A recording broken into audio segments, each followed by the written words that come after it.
Skinwalker cases are rising, and with every new sighting, the fear only grows. Across America, stories of disappearances and strange encounters in the forests are leaving people to wonder, is the legend becoming reality? Some blame wild animals, others whisper of killers hiding in the dark, but witnesses keep describing the same thing. Pale, human-like shapes moving through the trees and voices calling their name when no one is there. Is this just folklore echoing through fear? Or has the Skinwalker finally stepped out of legend and into our world? And these aren't just stories told around a campfire, because when you look at America's unsolved crimes, strange disappearances, and murders deep in the forests, the patterns are chilling. But here's where it gets darker, because some of America's real unsolved cases sound exactly like the Skinwalker legends. Skinwalker cases aren't just old tribal stories. They're happening in America, even today. And one of the most chilling is the disappearance of 8-year-old Derrick Engeb. December 5th, 1998, Derrick went with his dad and grandpa into the Winemah National Forest looking for a Christmas tree.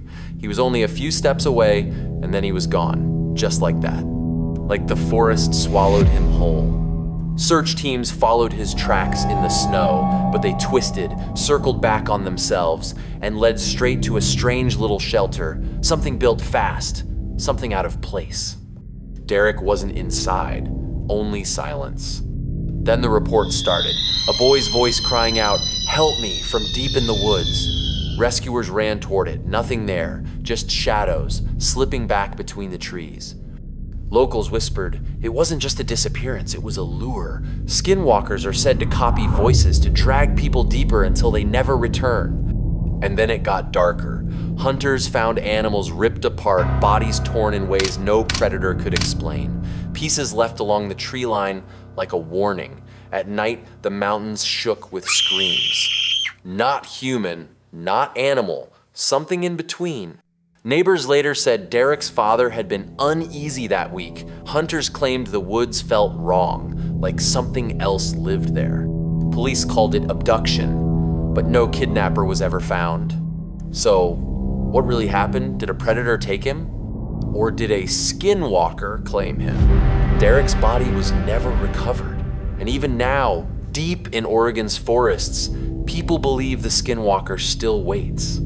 The disappearance of 2 young girls shook California, but what happened to Kerry Graham and Francine Trimble has never been fully explained. It was March 24th, 1978. Kerry, just 12, and Francine, 13, were last seen leaving their homes in Petaluma, California, never to return. They were walking to the store, visiting friends, just a normal day, and then they vanished without a trace, leaving their families in horror. Investigators soon found scattered items near a wooded area, their school books, a jacket but no sign of the girls themselves. Some footprints led to nowhere, as if the earth had swallowed them whole. Locals claimed to hear cries in the woods at night, fleeting shadows moving where no one should be.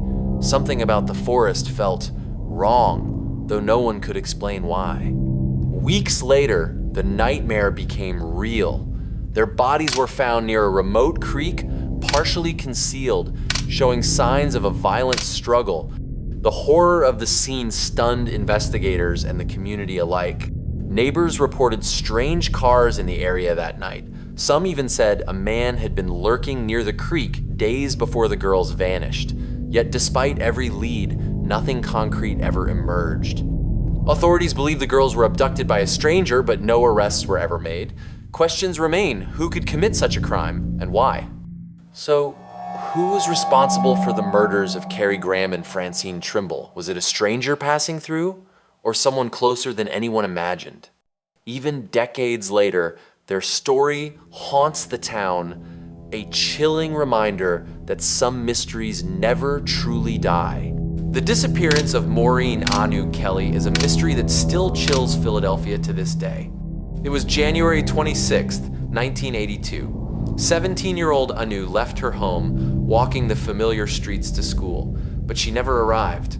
Her morning began like any other, chatting with friends, taking the same paths she always did. Then, silence. The streets swallowed her whole. Investigators found her backpack abandoned in a dark alleyway, her books scattered as if dropped in panic. Footprints led toward the shadows, then disappeared. It was as if the city itself had consumed her. Neighbors whispered of strange sounds that morning, faint cries echoing from empty streets, shadows flickering in corners where no one could be. Some claimed to see a figure trailing her, always just out of reach. Search teams combed every street, every alley, every park, but nothing. No sign, no clue, no explanation. The city held its breath, as if guarding its secret.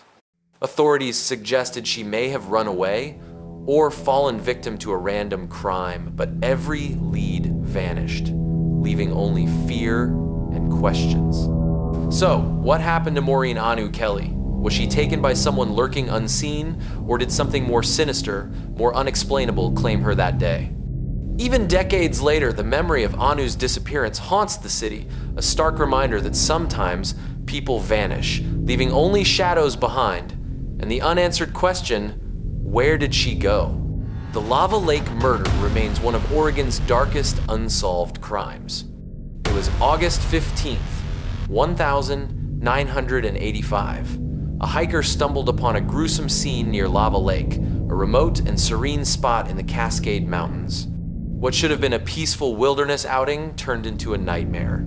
Investigators discovered the body of a young woman brutally attacked, her life cut tragically short.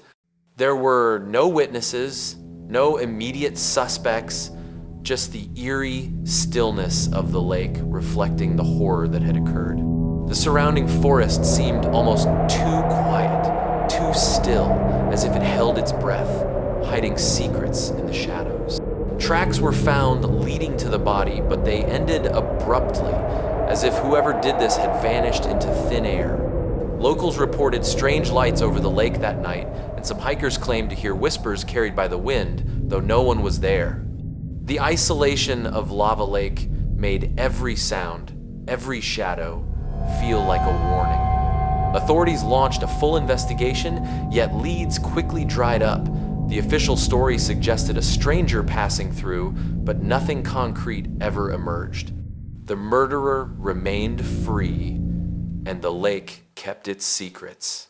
So, who was responsible for the Lava Lake murder? Was it a random act of violence, or something far more sinister lurking in the wilderness? Even decades later, the lake remains silent, reflecting the same calm waters, but beneath its surface lies a mystery and a chilling reminder that some crimes are never solved. Even now, decades later, the disappearances of Derrick Engeb, Kerry and Francine Trimble, Maureen Anu Kelly, and the victims near Lava Lake remain unsolved, but what if they're not separate events? What if the strange footprints, the cries in the night, the shadows that vanish too quickly, all point to a single place? Investigators now believe fragments of these mysteries lead straight to Skinwalker Ranch, a location infamous for the unexplained, where faces appear in the darkness, strange lights move through the night, and something watches always. In the next part, we'll uncover how these cases are connected to Skinwalker Ranch and what may be lurking behind it all.